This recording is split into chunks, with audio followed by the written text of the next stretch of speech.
Holy moly, we've done it again. It's time for Sound Vision, Episode 5, Pitch Matching, Octaves, and Coyotes.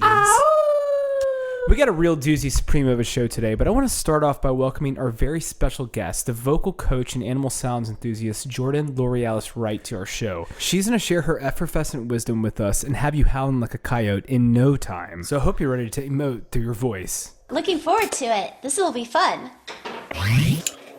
Now that you've sung high, middle, and low notes, it's time to learn a skill called pitch matching. What is pitch matching? Well, it's exactly what it sounds like. You hear a pitch in the air, which remember is how fast the frequency of its wavelength is moving, and then you're able to produce that same pitch with your mouth. Jordan, shortest example ever. Why is that such an important skill to learn? It's important to learn to sing in tune because you want to, that's how you know if you're singing a song. Like Twinkle, Twinkle, Little Star. You know, if you just go, twinkle, twinkle, little star, how I wonder what you are. The rhythm was right, but the pitches all stayed the same. So when the pitches change, that's what defines a song. You can match pitch with any instrument, but right now I want to use it with the one you were born with and you've been playing ever since the moment you entered this world. Your voice! Every voice is like a snowflake. Every voice has a very unique pattern. And those peaks and valleys in that sine wave, that's your signature. So one person's might look really dense and another person's might look, but no two voices are the same. When you are producing a tone that is the same as another one, you will feel something called resonance, which is something you feel in your entire body. You'll definitely know when you have it. You can just sort of feel it. Like, am I in the right vibration? This produces a very simple waveform. But if you have an orchestra, if you've ever seen a live orchestra, they will tune to a tuning fork, usually at A, which is 440 hertz.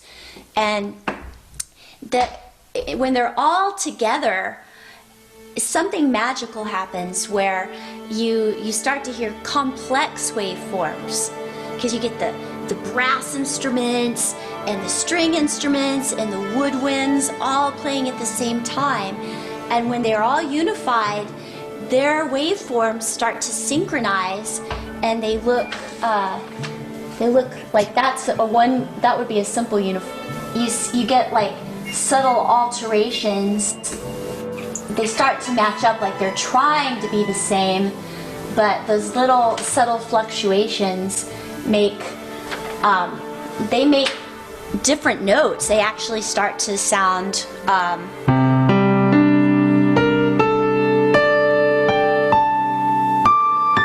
When instruments resonate together, the wavelengths start to combine and merge, creating overtones and other notes. How beautiful. Let's try some pitch matching. Step 1, hear and sing the tone. Match your voice to it. You could hum, like I am right now. Maybe your voice is a little bit higher than mine. Go ahead, give it a whirl. Good. If you don't get it right the first time, slide up or down into it.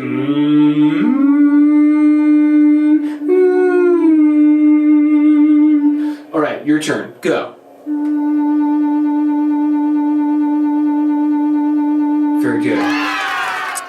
Next up. The next thing I want you to do is sing that note, and then I want you to slowly bend your voice up and then come back to it. So I'll show you an example.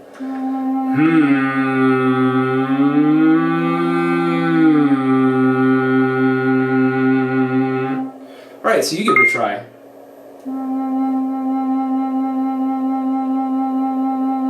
And back down. Very good. Now let's go lower.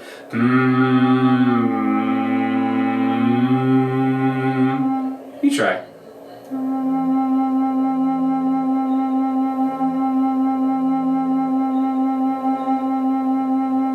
Very good. The next thing we're going to do is hum or sing various intervals or melodies over the source note. Ya, da, da, da,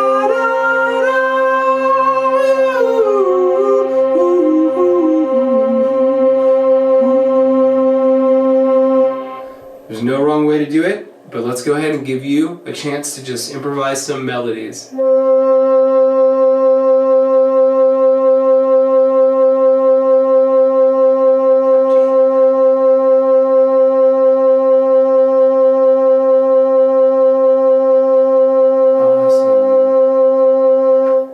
Now I'll play a couple of different tones, and you just try matching the pitches. Here we go.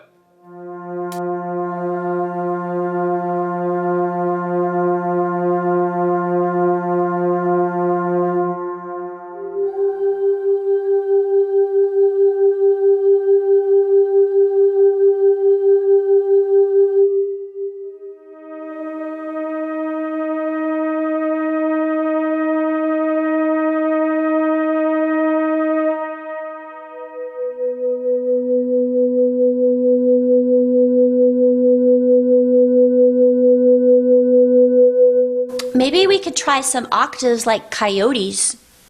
Well, an octave is a doubling of, mathematically, it is double the frequency of its home bass note. So, for example, 27 something, this is 55, this is 110, 220, 440, 880, 1600. And is that how many fluctuations per second that are happening? How many sine waves per second. So the frequency doubles, and that's an octave. The sounds of music appear in nature. Coyotes howl in an octave. Notice the first note they start howling on, and then how they soar upward, reaching the same tone but higher up, and double the frequency. Let's just be coyotes and go, "Awoo! Awoo!" That was awesome. So here's an octave with like a coyote. And make sure you do the ah part, because that's important. Awoo!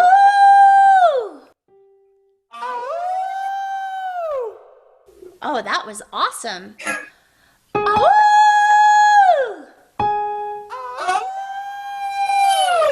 Good. Awoo!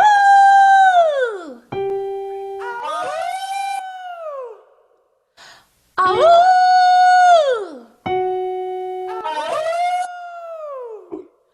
Awoo! Good octaves. Awoo! Awoo! Yeah, and every time we're taking a deep breath. Awoo! Awoo! Let's change it up and sing kind of like a coyote, but on an E vowel. So like, aye, aye, aye, aye, aye.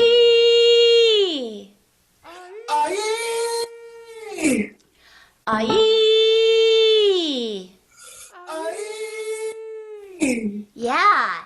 And if you're ever singing happy birthday with your friends, that last happy birthday, that's an octave. Happy birthday! Yeah, good. Well, Jordan, how do we know if we're hitting or listening to an octave? Yeah, and you can kind of sense it because our brains are really, they're supercomputers. And they can compute. They know. They're able to know, like, oh, that sine wave is twice the amount as the low end. It's like going home. Mm-hmm. Yeah. So our brain knows how to do that quicker than we do sometimes. Yeah. So you just have to trust yourself. And if you mess up 1,000,000 times, you'll get it the next time. And speaking of time, we're out of it for today. We'll see you next week. Thank you. Bye-bye.